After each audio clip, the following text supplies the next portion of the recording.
মহানগর বিএনপির বাইরে থেকেও একাই চমক দেখিয়েছেন আবুল কাউসার আশা।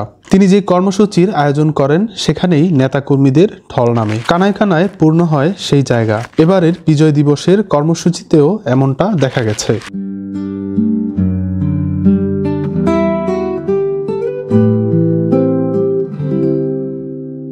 16 ডিসেম্বর সকালে নারায়ণগঞ্জ শহরে আয়োজিত আবুল কাউসার আশার বিজয় র্যালি সবাইকে পেছনে ফেলেছে নেতাকর্মীদের উপস্থিতির মধ্য দিয়ে। মূলদল মহানগর বিএনপির র্যালি থেকে আশার র্যালিতে নেতাকর্মীদের উপস্থিতি ছিল অনেক বেশি, সেই সাথে সিনিয়র নেতাদের উপস্থিতিও আশার র্যালিতে বেশি ছিল।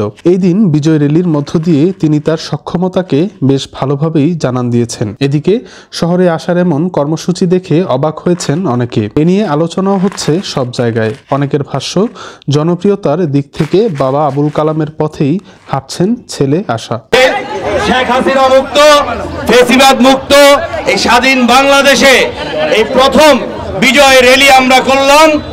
এই জন্য আল্লাহর দরবারে শুকরিয়া আদায় করছি, সেই সাথে শ্রদ্ধা ভরে স্মরণ করছি সেই সমস্ত বীর শহীদদের যারা 1971 সাল থেকে শুরু করে 1924 সাল পর্যন্ত বিভিন্ন সময় বাংলাদেশের স্বাধীনতা সার্বভৌমত্ব রক্ষার জন্য অকাতরে নিজেদের প্রাণ বিলিয়ে দিয়েছেন।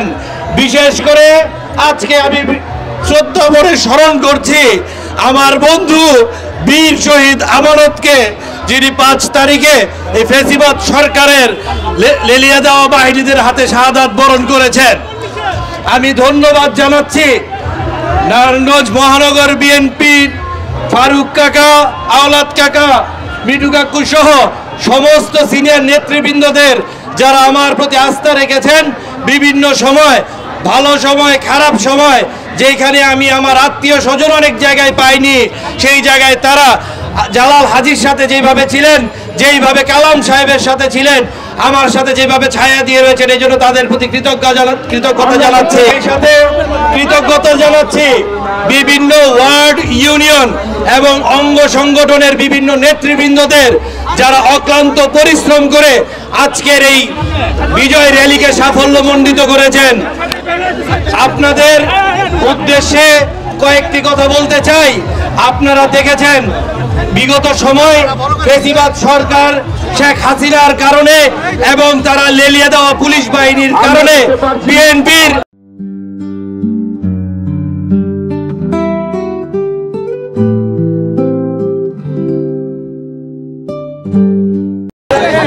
আপনারা দেখেছেন বিভিন্ন সময় বিভিন্নভাবে গ্রেফতার করা হয়েছে এবং যার কারণে বিজয় দিবসের র্যালি পর্যন্ত শান্তিপূর্ণভাবে করা যায়নি।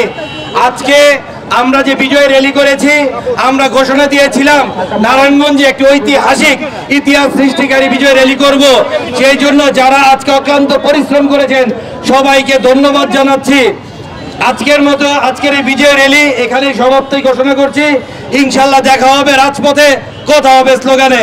বাংলাদেশ জিন্দাবাদ। ধন্যবাদ সবাইকে। আসসালামু আলাইকুম।